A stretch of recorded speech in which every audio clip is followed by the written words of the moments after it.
SSS nga eh. Magdadagdag na naman ng ano. Na uubos lang pasweldo ang SSS sa kuwan. Sa mga official ng SSS. Human resource personnel. Pangatlo, insurance. Dahil kakipan mo infrastruktura, building at mga gadget na itatayo ng either national government or local governments because of the law of devolution, dapat may tao yan para paandarin. At kapag umadlaw na yan, we talk about sustainability. And how can it be sustainable? By PhilHealth. Yan ang totoong mga elemento. Kaya na, PhilHealth mo. But let us talk about what is the situation in the Philippines. Magtatayo ng mga hospital, pero hirap na hirap ang ibang mga LGUs and even national hospitals. Maglalagay ng mga tao, pero kulang na kulang. At ang pinakapuso ng kalusugan, ang insurance mechanism to make it sustainable, ay nahihirapan. Bakit? Dahil tingi-tingi ang pag-construct ng hospital. Dahil tingi-tingi ang paglagay ng tao. Dahil tingi-tingi ang ginagawa. Kaya hindi siya ma-accredit ng PhilHealth. Well, this is a problem. Hindi nga nanilag yan si Junalyn. This is not so much of a big problem. Why? Sarili naman Because niya in yung terms of hindi niya economies na. of scale and in terms of funding, they're Ayan po mga kabida, lumarami na po yung mga grupo na nanawagan po kay Pangulong Ferdinand Marcos na huwag pirmahan po itong napaka-controversial na 2025 national budget. Ano po na? At isa na rin dito mga kabida, ito pong Makati Business Club, isa sa pinakamalaking grupo po ng mga negosyante dito sa bansa. No? Sa kanilang statement po kahapon na inilabas, meron po sila mga specific na mga items doon na para sa kanila ay questionable na po. Na? At meron po mga agam-agam po itong grupong ito kung bakit po ito naging priority o priorities po ng Kongreso. At kaya ito na po po itong 2025 national budget. Papasahin ko lang po, mga kapita, ito pong kanilang statement. Okay? Alright. 28 December 2024, the Makati Business Club o MPC calls for a more narito ilang malas na pagkain. Utang na lang, malas pa. Sa bagong taon. Walang malas sa pagkain. Lobster, hipon, at alimango. Kung ikaw ay makakain, dapat mong iwasan ang pag-aahin ng lobster, hipon, at alimango sa December 31 at January 1. Ang pagkain ng isa ay maaaring makahadlang sa iyo sa pagsulong sa bagong taon dahil ang mga shellfish na ito ay Shellfish. Kung may pambili ka, di bumili ka. sa tubig. Pinaniniwalaan na ang Kung ano, ng mga shellfish na ito lang pera, manahimik. ay magdadala sa iyo ng mga kabiguan sa buong taon. Walang trabaho, magtrabaho. Kung walang ginawa, magpapabebe. Ganon. Urong. Gagong balik tanaw na yan. Kalukuhan yan. Walang gustong lumingon. Gayon din, ang alimango ay gumagalaw ng patagilid. Paatras man, patagilid o nakatayo. Pinakamahusay na iwasan ng alinman sa mga hayop na ito sa bagong taon.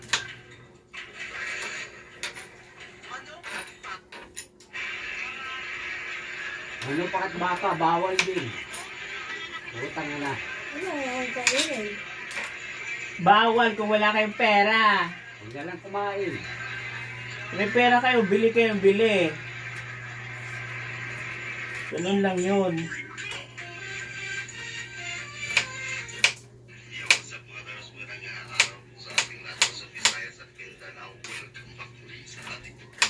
Lahat paniniwalaan yan eh. Kakamatay ng maaga.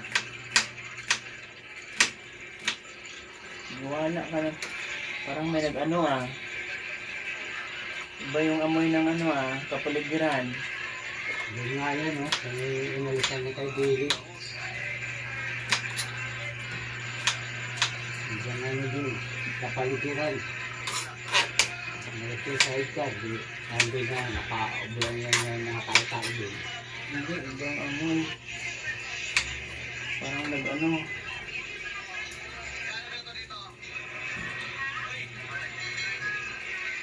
We are preparing.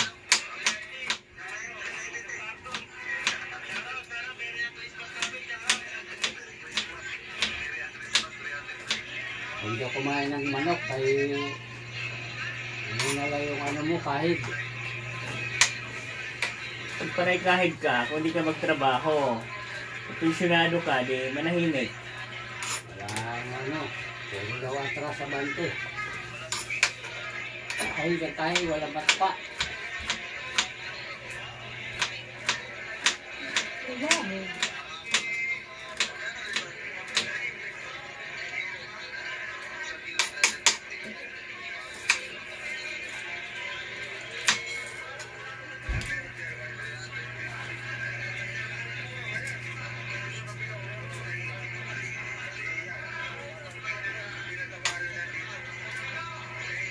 Gago ko ng bagay yung siya, no? Ako ni Sarilo, yan. Ano? Pinahagis-hagis si Timba. Ano ako? Ha? Ayun, kung pa din, no? Pinahagis-hagis niya, kaya maingay. Ang mga S4. Maano rin ito batang to? Yung maputi dyan sa ano? Likod. Oh. Napapahamak din ito. May asawa yan. Iniwanan niya yan. Ano na. Oo. Ah, di ba? Ano nanay niya yan? Hindi ang nanay. Hindi yan ang nanay. Yung nanay yan, yung anak niya, ano, yung namatay, yung lula. May anak yan siya, no? Yung namatay dyan. Hindi yan, anak ni Joel yan, yung nagtatrabaho doon sa Makati dati. Yung in-applyan namin ni Tata Rome. Janitor yan doon yung asawa. Namatay na. Yan, yung anak na yan, apo na yan ng ano. Pinangkulutan. Hindi nga itang. Kulit eh. Ewan ko sa inyong dalawa, kayo na nag-uusap yan, huwag niyo ko isali dyan. We are cooking. Shit. Tulag.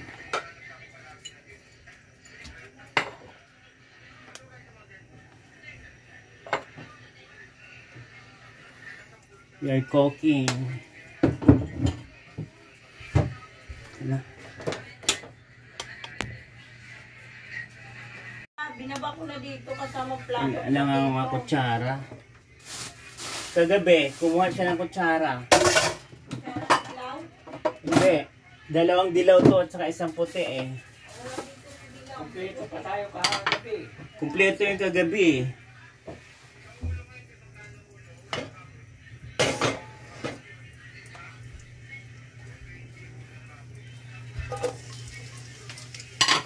Wala. Mas kayo sagot sa amin to. Ang sinasabi ko eh. Okay. Alis dyan, alis!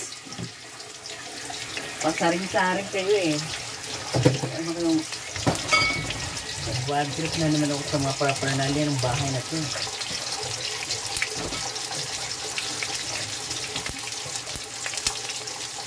Sure na kayong kumain, maligo ka na. Maisip yung ulo mo.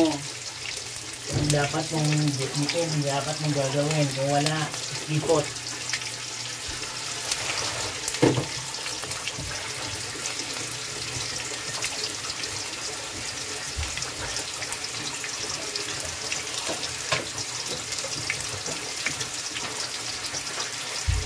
Kasi pag nilabas ko yung galing sa office, maubos yun. Di pwede.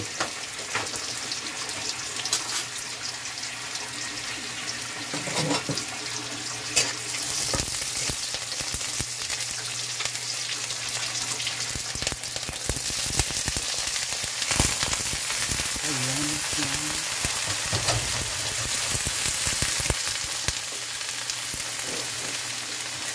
Today is December 30, mga kapwa. Tayo muna ay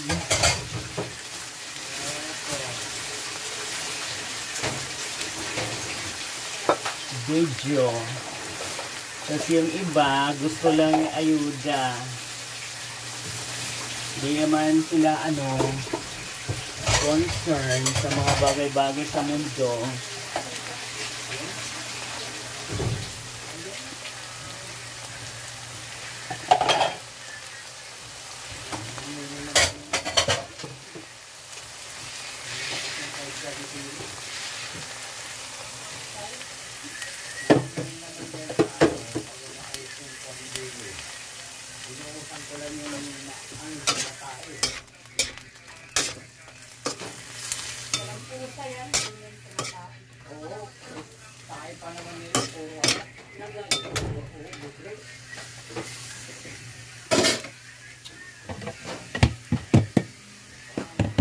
Takpan.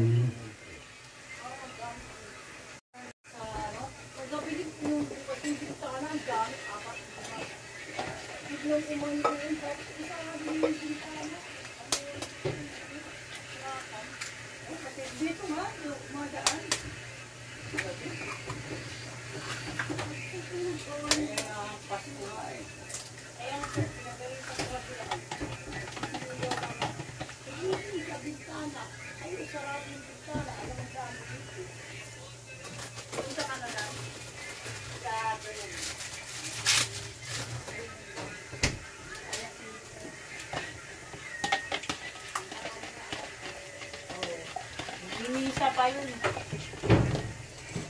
Maasan susi ba? Andito na. Hindi na. Hindi mo na nihiyaw itong dahil magkailan sa pintana. Ano yan, pusa? Walang boses.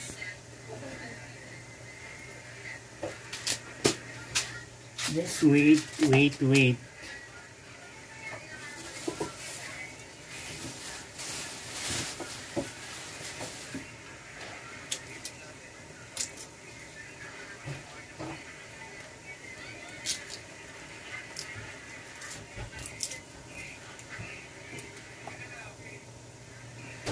Kasi yung dilaw na yan, mahal isa yan eh. 150 yan.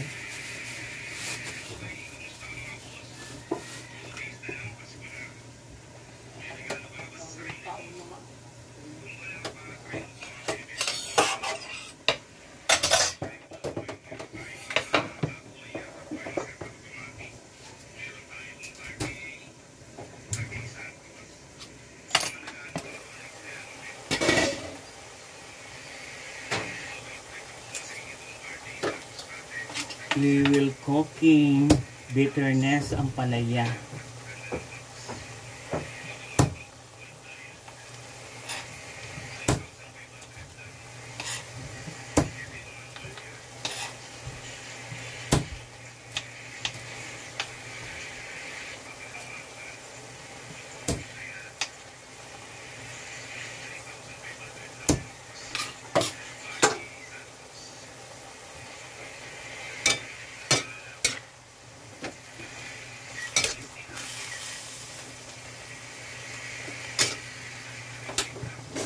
Tanggalin muna natin ang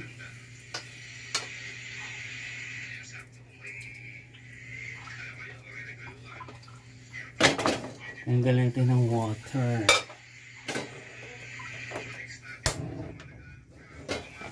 We will put na the egg. A magic sarap.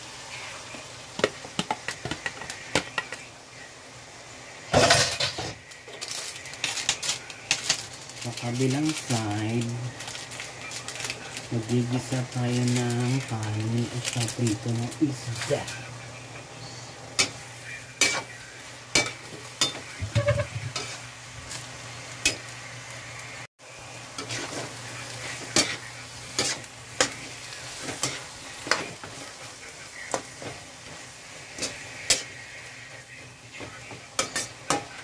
Cooking lesson for today, Bonifacio. Ay, Rizal Day.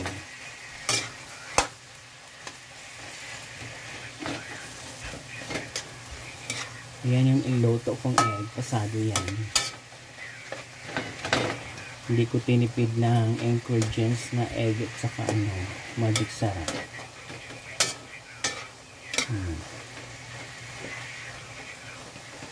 Cooking lesson.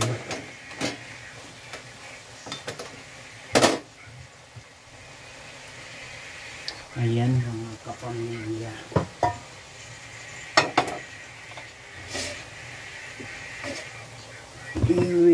We will. Ayan ha.